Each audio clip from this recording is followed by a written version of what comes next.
to learn their names, he would refer to the oil executives by the companies that they led. So he would refer to the Chevron exec as Mr. Chevron. He would refer to the Exxon exec as Mr. Exxon or Mr. Shell for the Shell exec. Watch this here, play this clip. And if we didn't do what we did, China or Russia would have been in Venezuela. I think I can, where's Mr. Chevron? So let me ask you, they would have been there if we didn't do this. Do you agree with that? And then also, before Donald Trump kicked out the press, before he threw them out of the room to do the secret meeting, Marco Rubio would pass notes to Donald Trump, and they were supposed to be private notes, but Donald Trump would then read the notes out loud, like this note where Rubio writes, "Go back to Chevron. They want to discuss something." And Donald Trump's like, okay, go back to Chevron? You want to discuss something with me? Here, watch this clip. Let's play it. It's already been written off. It's been written. All right, thank you. You'll make it back one way or the other. You're all going to do very well. I think really very well. Marco just gave me a note. Go back to Chevron. They want to discuss something. Go ahead. I'm going back to Chevron, Marco. Thank you, Marco. Was there a question, Mr. President? Yes, go ahead, Marco. What are you saying here? Mark, if So then Donald Trump was asked by CNN that if Maria Corina Machado, the pro-opposition leader, gave you her Nobel Peace Prize, would you allow her to become the leader of Venezuela? And Donald Trump's like, we'll see. No one deserves the Nobel Peace Prize more than me. And it's great that she wants to give me her Nobel Peace Prize. So if she does that, maybe she'll have a role. What are you talking about? You've also just anointed Delcy Rodriguez, or you're supporting Delcy Rodriguez, who is Maduro's VP. She's an authoritarian. She used to work in Venezuelan's intelligence services, backed by the KGB, backed by Russia.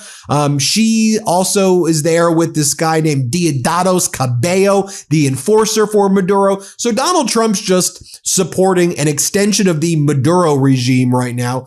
But here Donald Trump says, well, if Machado gives him a Nobel Peace Prize, then maybe he'll give her some role. Like, you think Machado's going to work with Delcy Rodriguez? Like, do you even understand what's going on in Venezuela right now? He doesn't. Here, play this clip. Thank you so much. I have a question for you on Minneapolis, but on Venezuela and your meeting with Machado next week. If she gives you her Nobel Peace Prize, will that change your view about her running that country? Well, I have to speak to her. I'm going to have to speak to her. She might be involved in some aspect of it. I will have to speak to her. I think it's very nice that she wants to come in, and that's what I understand the reason is, because Norway is very embarrassed by what took place. I mean, they're getting decimated. Look, whether people like Trump or don't like Trump, I settled 8 wars, big ones, some going on for 36 years, 32 years, 31 years, 28 years, 25 years, some just getting ready to start, like India and Pakistan, where already 8 jets were shot out of the air. And I got it done in rapid order without nuclear weapons. It's not normal that I know that I'm smarter than the president.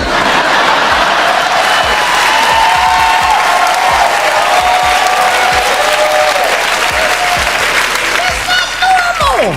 Come on, in the Mueller investigation, how does he not know that he's individual number one? Here is how Wanda Sykes described what it actually feels like to live under this presidency, delivered on live television with the kind of comedic precision that makes an entire audience laugh while simultaneously landing a genuinely serious point in an exchange that would go on to be quoted across entertainment and political coverage alike for weeks afterward. Jimmy Kimmel asked her directly, "What's the number one thing you worry about as far as Trump goes?" And Sykes didn't hesitate. Well, everything. Everything. He makes you worry about everything. Welcome to USA Press. Tonight, we are going deep into Wanda Sykes' real, documented commentary on this administration. Her viral hantavirus impression that turned a genuine public health failure into comedy gold, her blunt declaration that Trump's war on late-night comedy isn't cancel culture, but fascism, and the personal story of how she found out her own scheduled appearance on Jimmy Kimmel Live got swallowed up in the exact suspension crisis we've covered extensively on this channel. Every word of what follows is real, sourced, and verified. Let's get into it. Let's start with who Wanda Sykes actually is, because her specific comedic pedigree matters to understanding why her particular brand of criticism lands the way it does. She began her career while working a day job at the National Security Agency. Yes, that NSA. Telling jokes, nights, and weekends before eventually landing a spot opening for Chris Rock during his mid-1990s Bring the Pain tour. That single weekend appearance changed her career trajectory entirely. Rock, according to Sykes' own account, told her directly, "You're funny."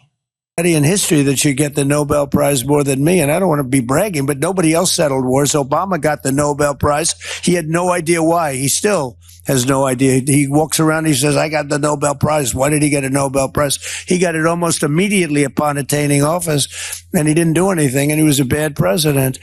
So, I mean, you should get the Nobel Prize for every war you stopped. These were major wars. These were wars that nobody thought could be stopped. President Putin called me and he said about 2 of the wars that he's been trying to stop them for 10 years. He wasn't able to do it. He couldn't believe it.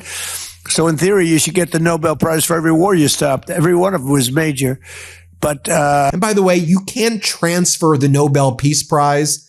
In the will of Nobel, it says the prize is non-transferable, as he predicted that these types of situations would happen where authoritarians would want to be traded the Nobel Peace Prize to themselves. So he said it's non-transferable. In any event, then the Exxon CEO, or who Donald Trump refers to as Mr. Exxon, actually gave some facts here about Venezuela.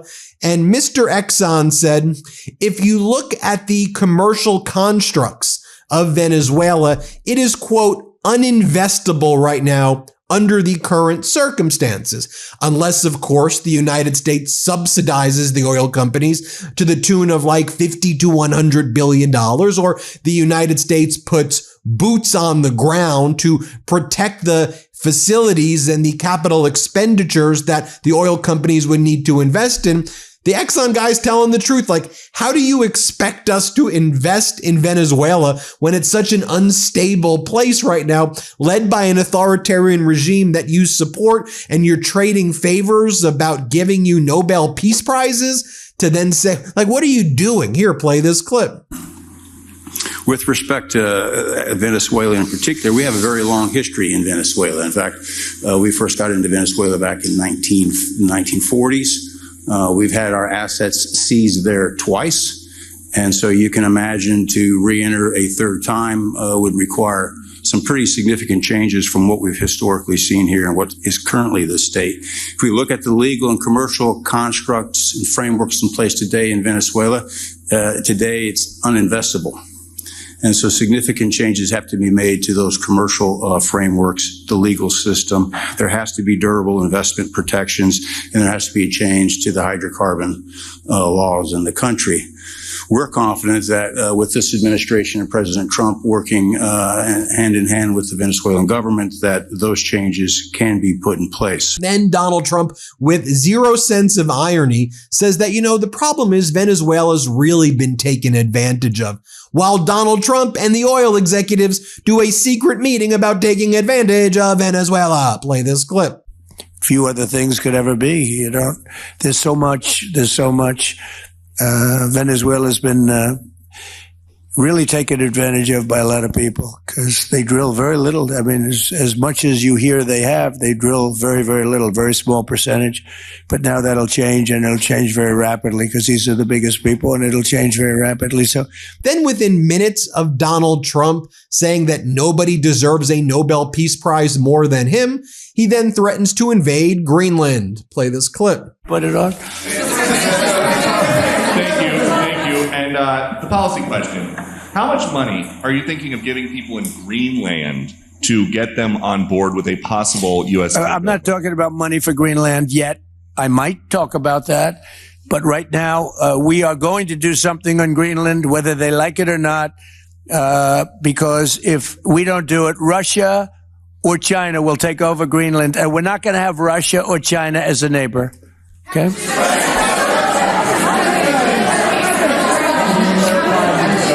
I would like to make a deal, the easy way, but if we don't do it the easy way, we're going to do it the hard way. Like Cheerio commercials and showing all those interracial couples. You scared the out of white people. They would pump sound in. They would like put a mic right by his butt. They would mic his seat. I'm gonna look for you. And soon after she was writing for The Chris Rock Show, the exact same launching pad that helped define an entire generation of politically engaged black comedy.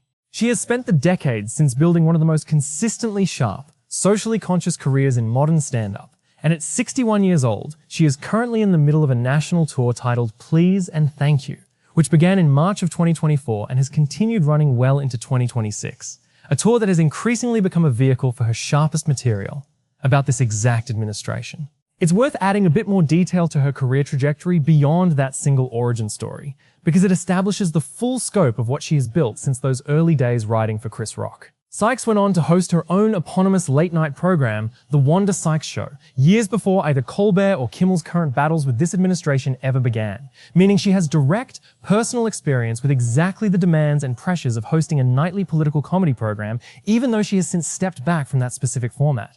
I don't miss that. I had too much on my plate, she has said of the experience, a characteristically honest admission that running a nightly show is a genuinely different and more exhausting undertaking than touring stand-up or making guest appearances. That first-hand knowledge of exactly what a nightly hosting job demands gives her commentary on Colbert and Kimmel's situations an added layer of authority. She is not simply an outside observer sympathizing with colleagues, she is someone who has personally lived inside the exact format both men are fighting to protect. Now let's get to the appearance that gave tonight's report its title. Because it happened on Jimmy Kimmel Live on May 19th, 2026, and it deserves to be understood in full context, because the exchange started with something more personal than most people realize. Kimmel opened by reminding Sykes of a detail that connects directly to the entire suspension saga we've documented extensively on this channel. Sykes had actually been the scheduled guest on the exact night. Kimmel's show was pulled off the air in September of 2025 following his comments about Charlie Kirk's assassination. You were our scheduled guest on the night our show got pulled off the air in September. Kimmel recalled, and then you weren't on the show because I wasn't on the show and the show wasn't on the show. At what time did you get the word? Do you recall? Sykes' answer was almost comically mundane in its specificity, and that mundanity is exactly what makes it land. I was about to get in the car. Like, Glam had just finished up, and so, she trailed off, before adding, so there was a lot of not being here. Sit with that image for a moment. A professional comedian, fully styled and ready to walk onto a national television set. Donald Trump just threw out the press during a disastrous meeting that he was holding in the White House with oil execs where they were discussing how they would carve up Venezuela after Donald Trump's invasion. Donald Trump told members of the press that he needed to then speak with the oil execs in secret so they can discuss how they were going to take the oil from Venezuela. Now, during this disastrous meeting, Donald Trump also looked at the oil execs and said, you see this area? This is where the Golden Ballroom is going to be built, referring to his unlawful ballroom after tearing down the East Wing. And he seemed to be insinuating that they better chip in for his Golden Ballroom if they want a piece of Venezuela, which is being carved up. So let me show you what went down. You see Donald Trump here kind of staring at where the Golden Ballroom is going to be as he was shaking down the oil execs. But here's where Donald Trump tells the press, if you don't mind, I will ask the press to leave now because I'm going to speak with these oil execs about what we can do to carve up Venezuela. Listen to it yourself. Play this clip. So if you don't mind, I'll ask the press to leave.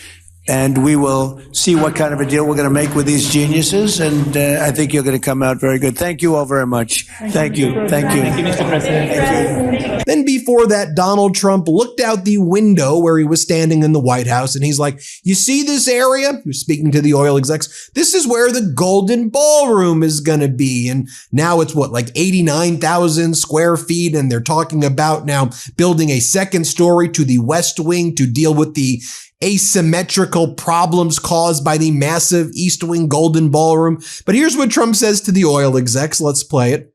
Well, I got to look at this myself.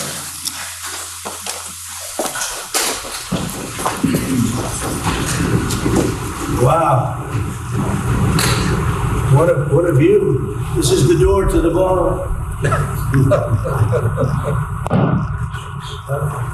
Now, because Donald Trump does not know the names of the oil execs who he was meeting with, he didn't write it down or didn't even try to learn their names. And talking somewhat about Donald Trump, hard not to these days. What's your opinion about President Trump? Oh, sweet Jesus. Well, you know, it's like everyone's waiting for this moment for him to become presidential. Right. You know, they're like, oh, he has to learn how to control his emotions. He has to learn to be measured. You know, but the man is 70 years old. Those are things that you teach kids. You know, like I'm teaching my 7-year-olds those things. Right. You know, Trump is 70. He's not going to learn that now. Yeah. You know, if he's a dick, he's just going to be a dick. All right. That's it. Okay, so... Speaking of big mouth kids, Donald Trump, remember him? Well, you're not going to believe this, but he said something crazy. According to a new tell-all book, back in 2019, Trump told his chief of staff, and I quote, "Hitler did a lot of good things." Getting the news that the entire show had just been suspended by its own network under direct federal regulatory pressure moments before she was set to leave for the studio. That is not an abstract policy story. That is the lived, personal disruption this specific act of institutional pressure caused to a working entertainer's actual scheduled night. It's worth including one more detail from that same Kimmel exchange, because it reveals Sykes building toward her larger point methodically before landing on the hantavirus example specifically. When Kimmel pressed her further on what exactly worried her, she began with a brief but pointed physical observation before pivoting to her main bit. Yeah, you see that. He's falling asleep, standing up, and... She started, referencing widely circulated footage and commentary about Trump's public appearances that we've touched on in earlier, reports covering both Whoopi Goldberg's and Rosie O'Donnell's own similar observations. Notice that Sykes did not dwell on that specific point or build an entire bit around it. She mentioned it almost in passing before moving to the considerably more developed hantavirus material, suggesting she understood instinctively that the sharper, more durable joke was the one built on precise vocal mimicry rather than simple physical observation. Now let's get to the hantavirus material, because this is genuinely one of the sharpest pieces of comedy about this administration's public health communication delivered by anyone on this channel's entire roster of covered comedians, and it deserves to be quoted in full. When Kimmel asked what worried her most about Trump, Sykes' answer built methodically before landing its actual point. Well, everything. Everything. He makes you worry about everything, she said, before offering a specific, concrete example, like the hantavirus. I heard about it here and there. I was like, oh, it's no big deal, until I heard him talk about it. And then she launched into an extended, remarkably precise Trump impression, mimicking his specific verbal pattern of simultaneous reassurance and incoherence. He's like, are just really ready for a Democratic Party that stands for something and has a very strong agenda to make our lives easier, to tackle corruption, to lower costs, to make healthcare a right for every American, to raise wages, to make unionizing easier in the workplace. And they want to make a forceful statement in how badly they want to see us fight for that. And I think that in any robust year for Democrats, I believe you're going to see an expansion of a party and a deepening of our commitment. And so I actually think that these results are a very good sign for November. To your point, when I was elected in 2018, an election like mine, where voters were willing to really, trade in someone that was supposed to be the presumptive next Speaker of the House, in my predecessor, and trade that in for also a Democratic socialist, a new organizer at that time. I think that is actually an indicator of places in other parts of the country willing to elect Democrats, even if the politics are not the same, even if those communities don't align with those with those same exact agendas. They are willing to take a chance for a better future. Yeah, the voters on the left want a party of fighters, not corporate shills who are bending the knee to the corporate donors. And establishment Dems have become way too cozy with the corporate class instead of remembering who sent them to Congress. Check out this hilarious takedown from comedian Steve Tapas. I want to make out with Jeff Bezos right now. It is over. Capitalism wins. Chuck Schumer, Hakeem Jeffries, James Carville. There are 13 Democrats that wrote a letter committed to fighting socialism. Hashtag Promise to America 2026. That is brat. It's done. Have you seen the strongly worded letters they've written to the Trump administration? Done. I'm a capitalist now. I became a real estate developer. I bought $1,000 worth of websites in the last month. All of them have names like promisetoamerica.com, .net, .org. And I just did Promise to America 25 times because I knew I couldn't afford to make it come up first on Google. So what I knew and what we found out is that if you just buy 25 different combinations of the same website name, that'll make the SEO go up. And since I'm a capitalist, I want to make sure I protect the Chuck Schumer wing of the party, the Peter Thiel wing of the party. I want to make sure that the corporate Democrats know we have their back and that we want to make sure that our tax dollars are going overseas to harm innocent people instead of going into services that would help innocent people at home, like Medicare for All. No one wants that. So on Monday, tomorrow, we're going to be revealing all of our domains. And we got Slockin for president, Shapiro for president. I don't want to ruin it. There's over 150 domains. Come through. On Tuesday, we are going to do the ultimate capitalist thing. We are going to auction off those domain names. Have to take money from a super PAC in order to buy it.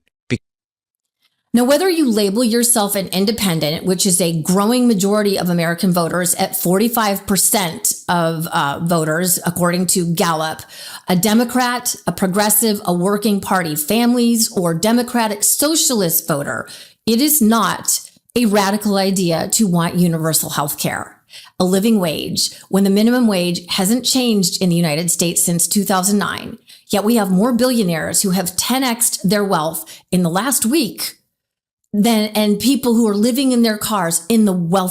Oh, it's under control. Well, we got a good grip on it, but we think we have it. It's, well, I don't know the people. I don't know anything about it, but it's under control. The audience reaction, according to multiple outlets covering the clip, was immediate and enormous. And Sykes closed the bit with the line that gave this entire episode its viral headline across outlets from the Daily Beast to Reality Tea to AOL. I'm like, oh my God. We're all going to die by the hantavirus. Like, I wasn't concerned about it until he started talking about it. It's worth including the conservative media response to this exact segment, because a balanced accounting requires acknowledging how differently this material was received across the political spectrum. The Media Research Center's Newsbusters operation covered the appearance under a considerably more critical framing, characterizing the exchange as an example of what it called Trump derangement syndrome, and specifically arguing that Sykes was allowing Trump to control what she thinks about everything. A pointed rhetorical inversion suggesting that her stated anxiety says more about her own psychological relationship with the president than about any genuine policy failure on his part. That criticism deserves to be included, honestly, because it represents a coherent, if obviously partisan, counter-argument that comedians building extended bits around a president's every utterance may be granting him a kind of outsized psychological real estate in their own thinking, regardless of whether the underlying policy critique has merit.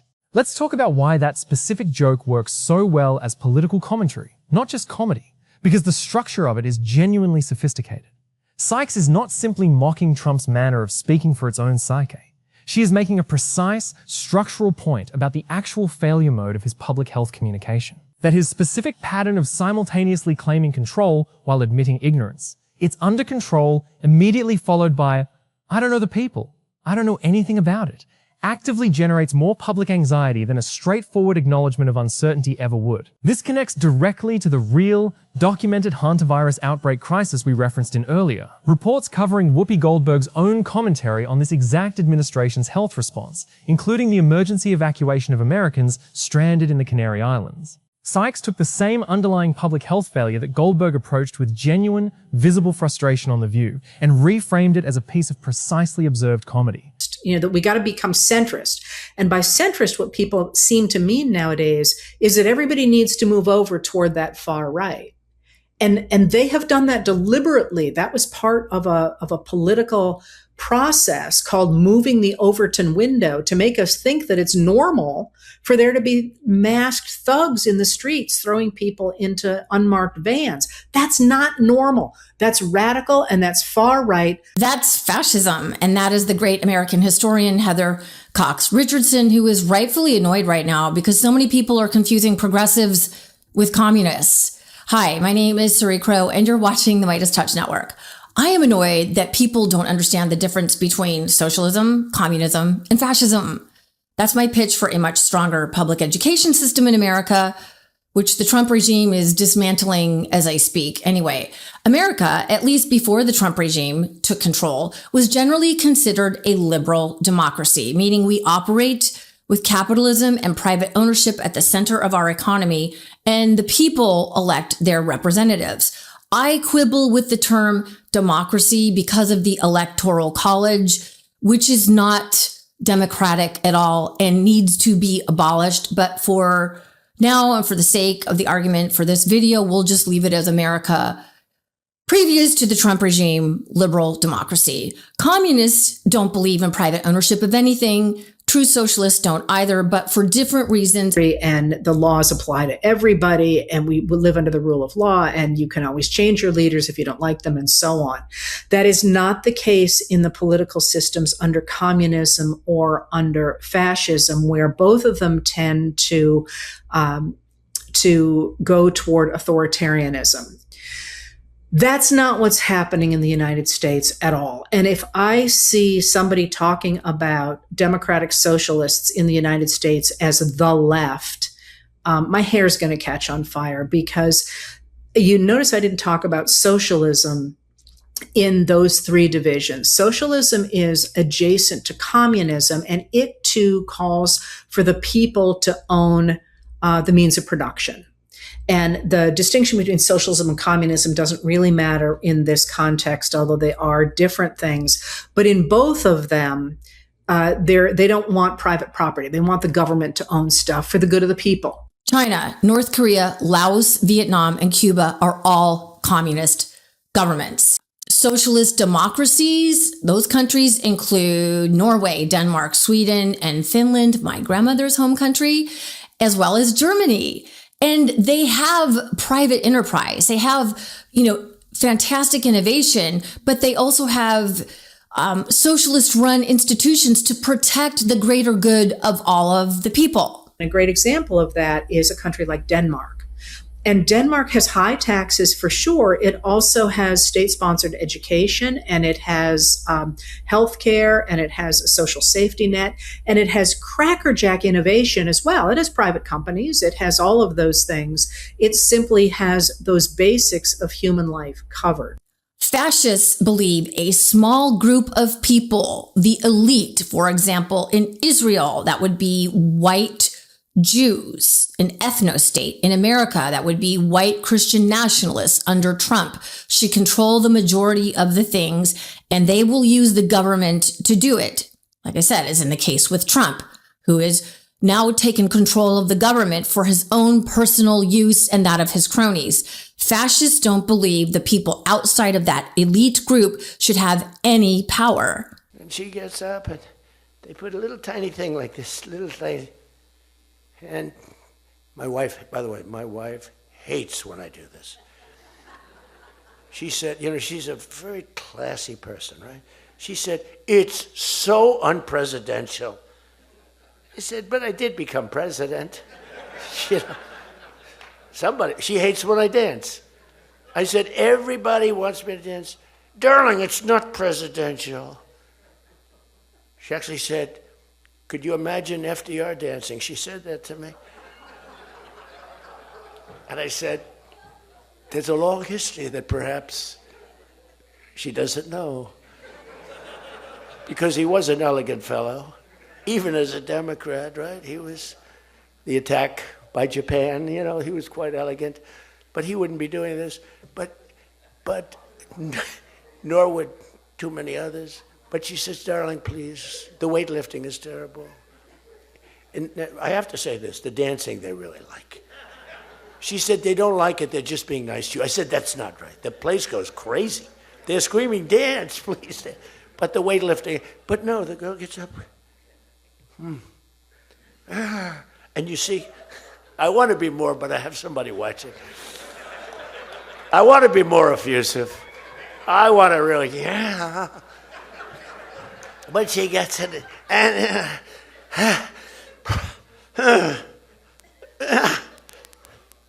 drops the thing, walks off the stage crying. Her mother's crying, her father's crying. Guy gets up. He said, have you lifted before? A little bit. And he walks up. Bing. He could have gone ding, ding, ding, ding. I think it was 112 pounds. Proof that the specific texture of Trump's verbal patterns, when accurately reproduced rather than exaggerated, is itself the joke. If you're finding this material as sharp as we do, hit that like button right now and subscribe to USA Press. Because this is exactly the kind of full context, receipts first breakdown we live for, tracing exactly how the funniest moments on late-night television are also often the most precisely accurate. Share this with someone who's never heard the actual hantavirus bit and only saw a headline about it. It's worth understanding the specific format of the interview where Sykes delivered her fascism declaration, because the setting matters for evaluating the weight of the comment.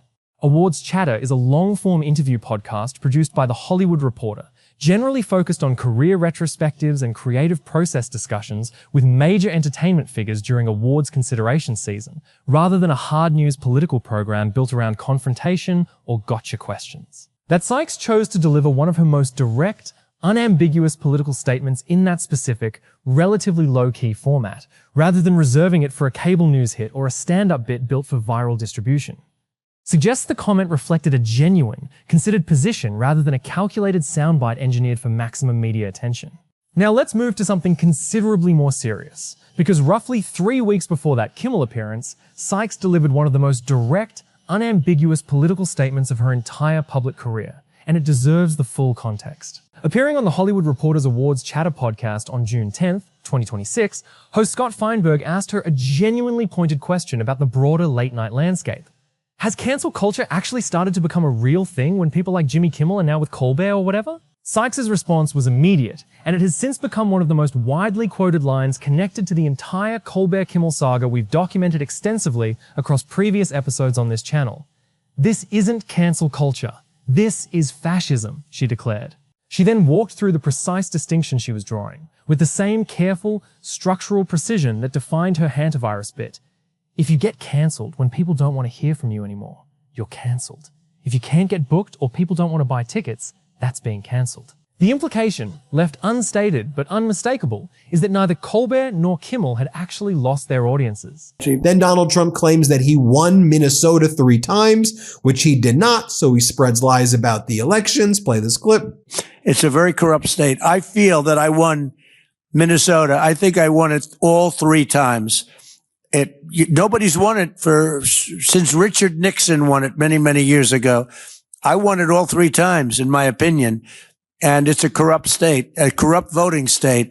And the Republicans ought to get smart and demand on voter ID. They ought to demand maybe same-day voting and all of the other things that you have to have a safe election.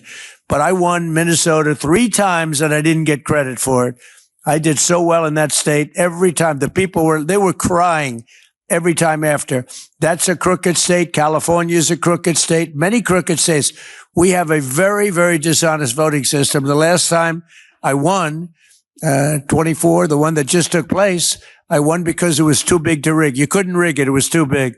But I won the state of Minnesota. It's a corrupt voting system with an incompetent governor, a very incompetent governor.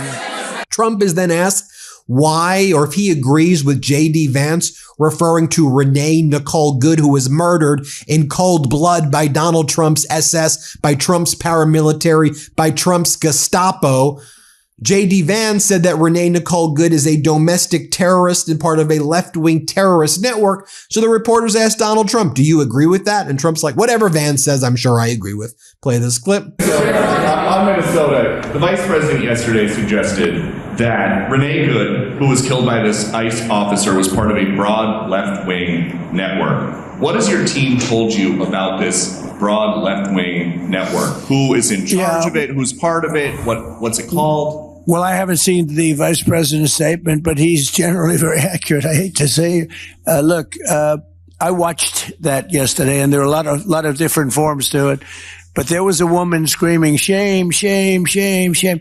She was a agitator, probably a paid agitator, but in my opinion, she was an agitator, a very high-level agitator, so professional. She wouldn't stop screaming.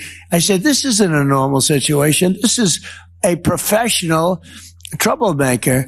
Because you heard it and I had it. Now, I will say this. The news sort of turned her down, turned her off, because you're trying to watch. She was so loud and so crazy and just not normal. When somebody sees something like that, they don't go screaming and the same words. So I guess you could say professional, but I didn't think she did a very good job. You have agitators, and we will always be protecting ICE, and we're always going to be protecting our Border Patrol and our law enforcement. Yeah. And then randomly, Tucker Carlson is here. Play this clip. Well, there you have it, folks. Hit subscribe. Help us get to 6 million, and thanks for watching. I know, but at least he was a little smarter this time. Just a little, because the first term, he surrounded himself by somewhat competent people, right? Yeah. But then they all realized that he was an idiot and they quit. Yeah. This time he's like, I want all dummies, all just give me the most incompetent, just put them all around me, and it makes him look a little better. Yeah, it's just chaos. It's crazy. Loyalty was the only test. Absolutely. That was the only one they took. But Colbert's show, as we've documented in previous reports, was still the #1 program in its time slot at the moment of cancellation, and Kimmel's own suspension produced a documented ratings spike upon his return. What actually happened to both men, according to Sykes' framing, was not organic audience rejection, but direct institutional and governmental pressure. Precisely the distinction that separates ordinary market forces from something considerably more alarming. It's also worth grounding Sykes' terminology choice against how political scientists and historians have actually defined the term across decades of scholarship, because that context helps evaluate whether her usage is genuinely defensible or simply rhetorical excess. Classical definitions of fascism generally center on the suppression of independent institutions and dissenting speech through state power, often combined with the deliberate blurring of lines between government authority and private economic interests. Precisely the dynamic critics have identified in the FCC's threatened use of broadcast licensing authority to pressure Disney and Paramount into silencing specific comedians. Whether the full picture rises to the level of fascism in the complete historical sense used by scholars studying 20th century authoritarian movements is a genuinely serious question reasonable people can debate. What is considerably less debatable is that Sykes' specific factual premise, that government pressure, not organic audience rejection, drove both cancellations, tracks closely with the documented public record we've built across this channel's coverage of the FCC's own public statements and congressional testimony on the matter.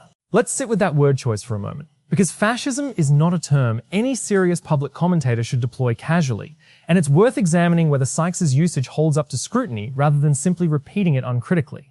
The core of her argument rests on a specific, testable claim. That Colbert and Kimmel were removed from their platforms, not because audiences stopped wanting to watch them, but because of direct or implied government pressure. The FCC threat from Chairman Brendan Carr that we've documented extensively, the $16 million Paramount settlement that preceded Colbert's cancellation. If that underlying factual premise is accurate, and the documented pattern we've traced across multiple episodes on this channel strongly suggests it is, then Sykes' terminology, however provocative, is describing something real. The use of state regulatory power to suppress specific political speech that a government official found objectionable. That is a considerably more precise and defensible use of the term fascism than the way it gets thrown around in ordinary political shouting matches, because it is tied to a specific, falsifiable mechanism rather than simply general disapproval of a political opponent. Now let's go back further, to October of 2025. And Bezos and Zuckerberg and Thiel and all these other folks have 10x'd by billions, like in 72 hours, and people can't afford rent or housing.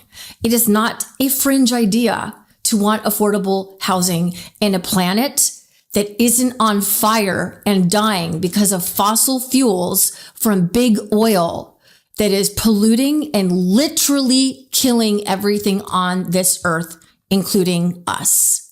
That we know is that the Republican Party's brand is fear.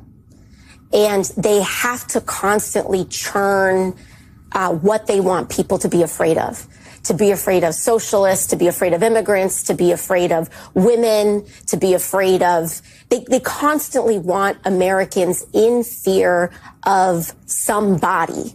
Because if you are not afraid of someone who is your neighbor, you're going to realize who's actually pickpocketing you. And that is the large corporations that are engaged in profiteering and jacking up your prices for no good reason. It's going to be in this administration that is engaged in record levels of swindling, thefts, tariffs, your housing. And so this is kind of their new thing of the day. But I think that people are feared out. I think that everyone's nerves are shot in constantly being taught and told of what country, person, community to be afraid of. And they just want a solution. They want their groceries to be more affordable. They want to figure out how we're going to get health care. They want our housing to get under control. And I think that we're ready for an affirmative vision. If we cannot deliver for working people, then what is this for? I'm not interested in writing a manifesto or, frankly, in reading one. I'm interested in delivering, and that's exactly what we've been showing. But they're saying that if you're a socialist, you're not a Democrat. I mean, is there room in the party for both of these views?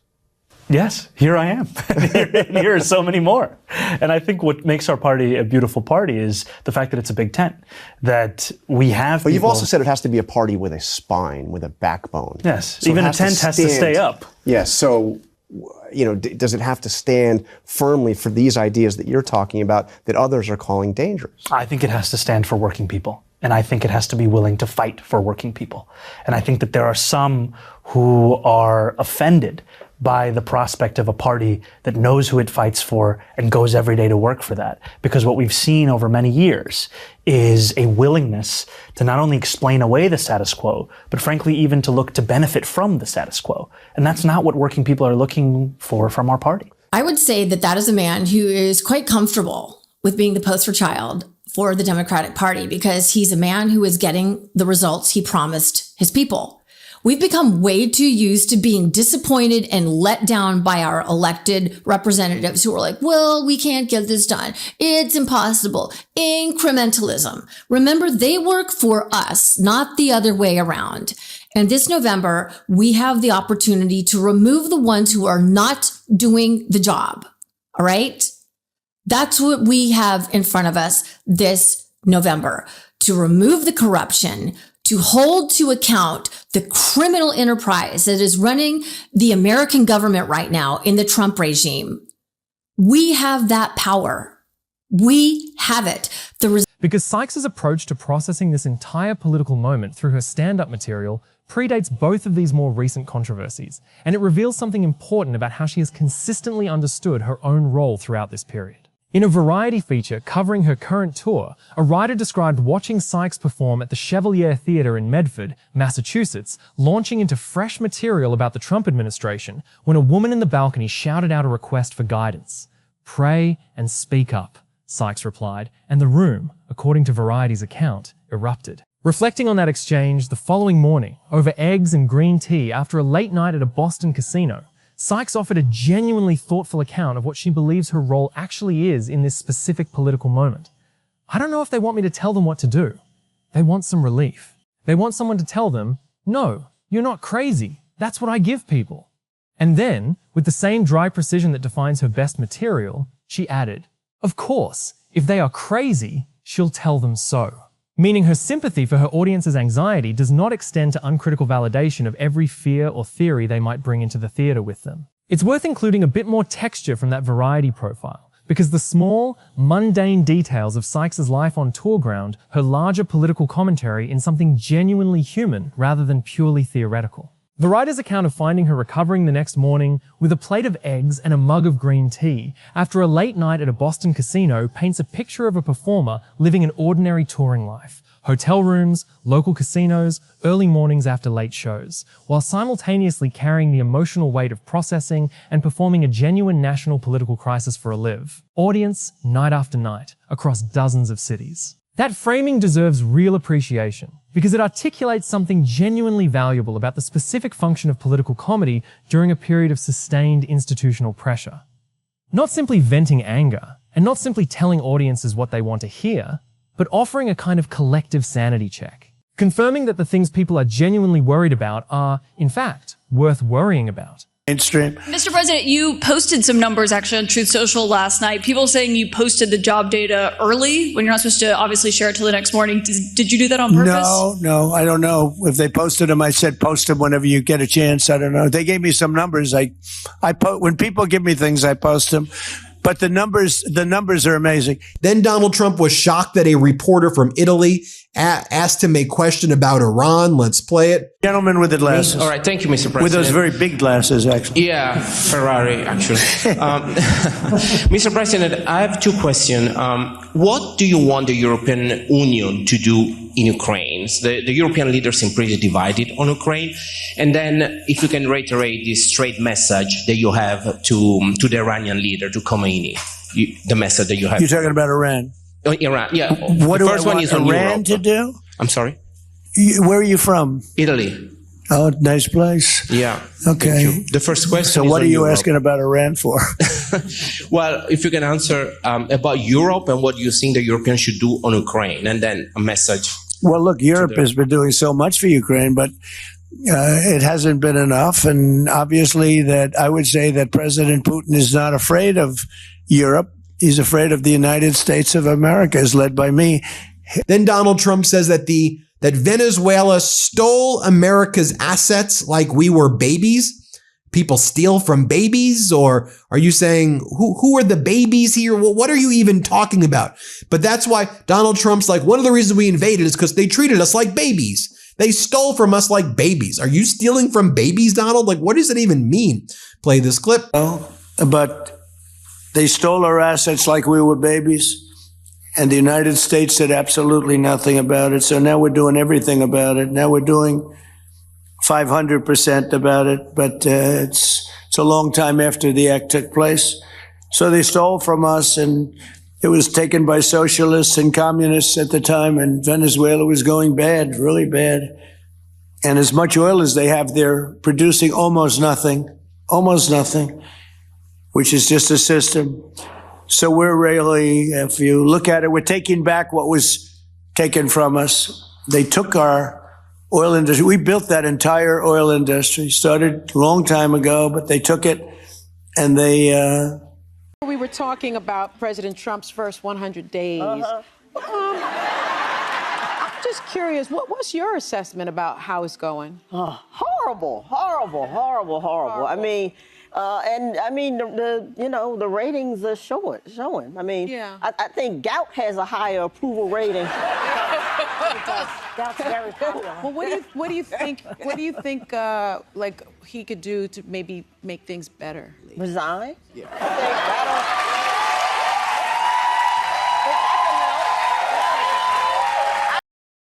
While presumably also pushing back when audience members bring genuinely unfounded fears into the room. That is a considerably more disciplined, more intellectually honest approach to political comedy than pure catharsis. And it explains why Sykes' material has continued landing with real weight across nearly a year of escalating political chaos, rather than simply becoming one more voice in an already crowded chorus of outrage.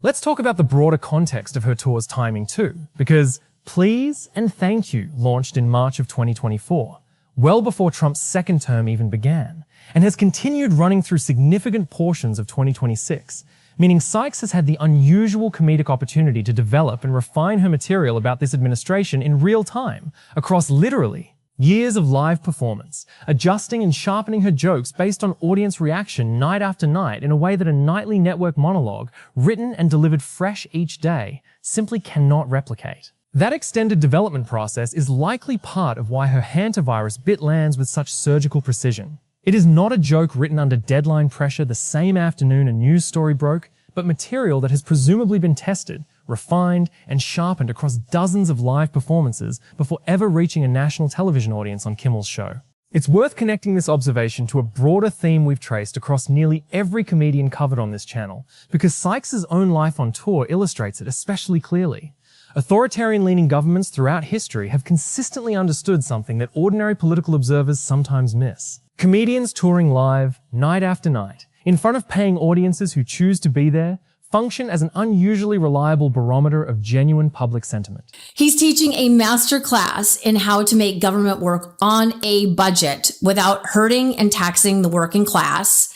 And he's so organized, he's done all of this and more in less than 6 months. So, Mr. Swazi, I think he's got it figured out. And I think you could take a few lessons from him. Mamdani is making these moderate Dems who are collecting millions of dollars from the pro-Israel lobby look bad, because what have they done lately for their constituents? Is this like a unique moment in New York, or is this the beginning of a national movement? I think we are seeing a hunger that is not just felt by New Yorkers, but frankly by Americans from coast to coast for a new kind of politics, one that puts working people at the heart of it. And I think for far too long, what we as a party have been able to say to New Yorkers who are struggling is simply to explain why they're struggling, not actually offer them a vision for how to make life better. And these candidates, Brad, Daria Lisa, Claire, they ran campaigns that spoke to working people and that said life in the nation's most expensive city need not be this way any longer. And I can't wait to have them as partners in DC in that work. But I do think, as you said, it's not just New York City where working people are asking themselves, why can't I afford my rent? Why can't I afford my groceries? Why can't I find enough money in my pocket for childcare, no matter how hard I work? And I'm so excited that these incredible soon-to-be Congress members will be helping to lead the fight across the country on making sure that working people are right there where they should be, which is the heart of the conversation. The reaction from Democrats has been something. You've had some prominent Democrats dismissive of what happened here. I mean, you had Senator Blumenthal say the effort to nationalize New York is going to fail. What happened in New York will be really irrelevant by the time of the elections in November. Hakeem Jeffries basically said the same thing, saying that this is not indicative of what needs to happen in November. What do you make of that? You know, I think that when you ask Americans what they're feeling in this moment, amidst reports of an economy that's strengthening, of a stock market that's booming, you will hear an exhaustion at having to try and make ends meet every single day, every single week, every single month, and that it's getting harder and harder. And so a message of fighting for working people, we don't have to nationalize that message. That is a national message. It's a national crisis. The man simply does not miss. What strikes me is that this group of pro-Israel moderate Democrats, Republicans, is coming harder for Mamdani, for AOC, for Graham Plattner, for Abdul al-Sayed, and other progressives for pushing to help the working class, for taxing billionaires, for demanding a stop to a U.S.-funded genocide, and for demanding Medicare for all than they are for the literal fascists who are holding our nation hostage, and for the corrupt regime that is stealing billions of dollars from us. It is truly something. We, at least in the city of New York, voters are... Women tear each other apart over a dude, so why do you think, this wasn't gonna happen? And honestly, what? I blame those damn, Cheerio commercials and showing all those interracial couples. You scared the out. Considerably more reliable, in some ways, than polling, because audiences who buy tickets and show up specifically to hear political material about a president are self-selecting for genuine engagement rather than simply responding to a phone survey. When Sykes describes rooms full of people specifically seeking relief and validation that you're not crazy, she is describing, in real time, the actual emotional temperature of a meaningful cross-section of the country, data that arrives well before it ever shows up in a national poll.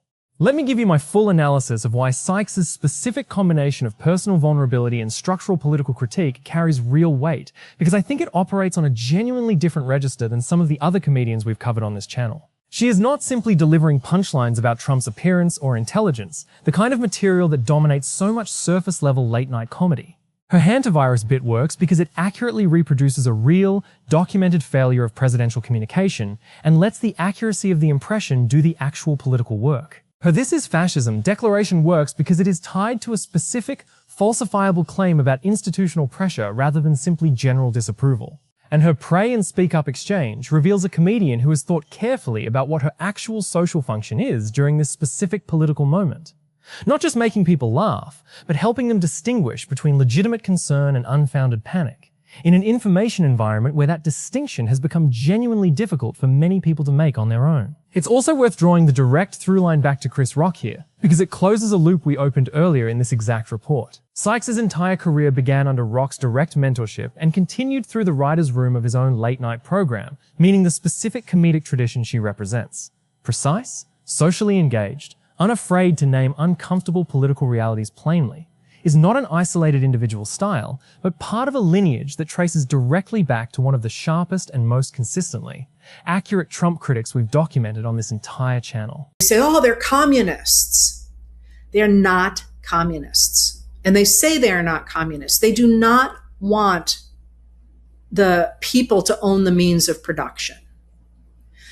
What they are saying is something that is deeply embedded in U.S. history all the way back to the very beginning.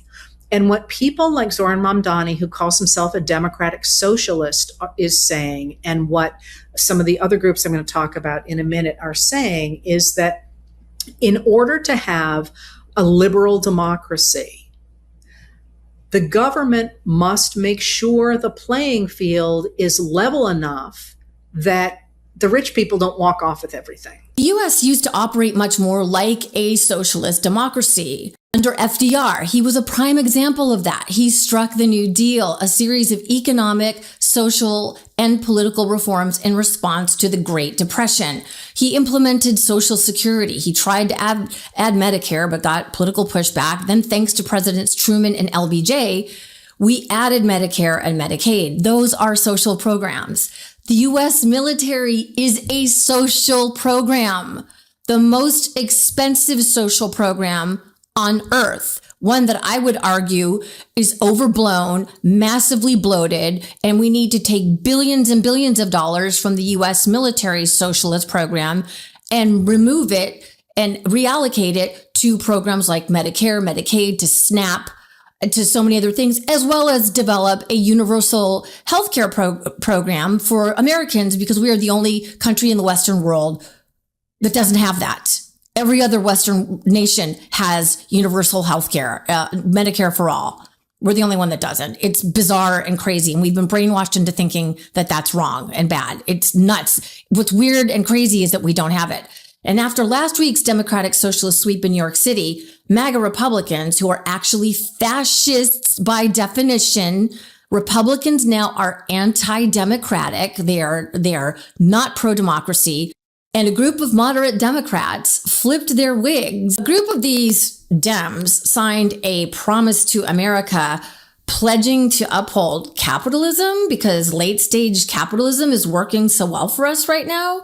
And here's New York Congressman Tom Suozzi, who spearheaded the campaign. You know, there's certain things that I believe in that are not being reflected in the current environment, especially with some of these races on Tuesday. And as we said in our pledge, you know, we're for capitalism, not socialism. We're for safety, not lawlessness. We're proud of America, not ashamed of America. And we need to be promoting those things. And, you know, the far left and the far right, you know, they're all very well organized. But those of us that don't support those far left or far right principles need to do a better job organizing and getting our message out. Okay, he says safety over lawlessness, LOL. Under Mayor Mamdani, New York City is seeing a record drop in violent crime numbers in all of New York City history. I knew it's not like he wasn't, was going to stop being a liar. I knew that was going to continue, right? But what I did was, instead of focusing on specific incidents or specific policy, it was more about us and how we're behaving and how we're not reacting, in my opinion, normally towards what's happened to what he's doing. When Rock predicted the arc of Trump's 2024 prosecution and eventual re-election with his arresting Trump is like a resting Tupac line. And when Sykes now describes the late-night suppression campaign as fascism rather than cancel culture, both are drawing on the same underlying comedic discipline. State a precise, testable claim, and let the audience's own recognition of its accuracy generate the laugh, rather than manufacturing outrage from nothing. Let me give you my prediction section now, clearly labeled, because I have tracked Sykes' public commentary closely across this entire period, and I think her trajectory tells us something important about where comedic criticism of this administration is heading. Prediction 1. Expect Sykes to continue developing and refining material, specifically targeting the administration's public health communication failures, because the hantavirus bit's viral success demonstrates that precisely observed impressions of genuine policy failures generate considerably more durable comedic material than simple personal insults, and her clear comfort with that specific comedic register suggests she'll continue mining it. Prediction 2. Watch for the cancel culture versus fascism, framing she articulated on awards chatter, to continue getting cited by other commentators and journalists covering the broader late-night suppression story, because it offers a genuinely useful, testable distinction that cuts through a lot of the more muddled debate around what actually happened to Colbert and Kimmel. Prediction 3, and this is the one I think matters most. As her please and thank you tour continues, expect her live material to increasingly outpace what she's able to deliver in shorter television appearances, because the extended, iterative development process a live tour allows for TENS to produce sharper, more tested material than anything written under the compressed deadline of a single television booking, meaning some of her most incisive commentary on this administration may never make it to a viral clip at all, simply because it exists only in the room with a live audience, refined night after night in exactly the kind of unhurried, iterative process that a single national broadcast can never replicate. Too, I have to tell you, and you know, they've been very nice to me. I'm a big fan, but you know, the fact that they had a boat land there 500 years ago doesn't mean that they own the land. I'm sure we had lots of boats go there also, but we need that, because if you take a look outside of Greenland right now, there are Russian destroyers, there are Chinese destroyers and bigger. There are Russian submarines all over the place. We're not going to have Russia or China occupy Greenland, and that's what they're going to do if we don't. So we're going to be doing something with Greenland, either the nice way or the more difficult way. Then Donald Trump is asked about the pin that he's wearing, and Donald Trump says that he's wearing a Happy Trump pin. He goes, "This is the Happy Trump pin." He says, "I'm very rarely happy, but they gave me a Happy Trump pin. Here, play this clip." Middle it'll be democracy. Peter? I do have a policy question, President Trump, but I'm having a hard time seeing here. I see the American flag lapel pin. What is the other lapel pin on Somebody gave me this. You know what that is? That's called a Happy Trump. And considering the fact that I'm never happy, I'm never satisfied, I will never be satisfied until we make America great again, but we're getting pretty close, I'll tell you what. This is called a Happy Trump. Somebody gave it to me. I put it on. Thank you. And then during this meeting with the oil execs in front of the press, before Trump threw the press out, Donald Trump says, you know, Venezuela oil is very, very good. Great oil. Okay, but then which it's not though, by the way. And then in 2023, Donald Trump says their oil is garbage in Venezuela. Garbage oil. Watch Trump in 2023 versus 2026. We spliced it for you. Here, play this clip. But now we're buying oil from Venezuela, so we're making a dictator very rich. Can you believe this? Nobody can believe it. You know where the oil, their oil is garbage. It's horrible. The worst you can get, tar. It's like tar. And to refine it, you need special plants. And these Venezuelan oil, which is a heavy oil, very good oil, great oil. It's fantastic for certain things like asphalt roads. Best there is in the world for asphalt roads and other things. Next, Donald Trump is asked why he posted the job data early, unlawfully early. Trump posted the jobs report and kind of misrepresented it, but he posted the data last night at 8:20 p.m. when it was not allowed to be posted until this morning. So he's getting the numbers. Is he manipulating the numbers? And then he released it the night of before and moved the markets before you're allowed to release it. He says, but if people give me things, I just post it. Here, play this clip. First off, can you respond to the manufacturing Let's number? give CNN a chance. You know, they've been fighting so hard to get back into the mainstream. It says that that's the guy who's trying to get ahead of his lie. You know what I'm saying? Get ahead of his lie? Yeah, I have friends like that, man. When I see they pull up and he gets ahead of his wife, I know, okay, well, here comes the lie. He's like, hey, I was with you last night, okay? If it comes up, I was with you watching the game, all right? He's going that's straight. Getting ahead. That's straight to like, hey man, come here. First Marine and saying, exactly. We were in the situation room. We were in the situation room.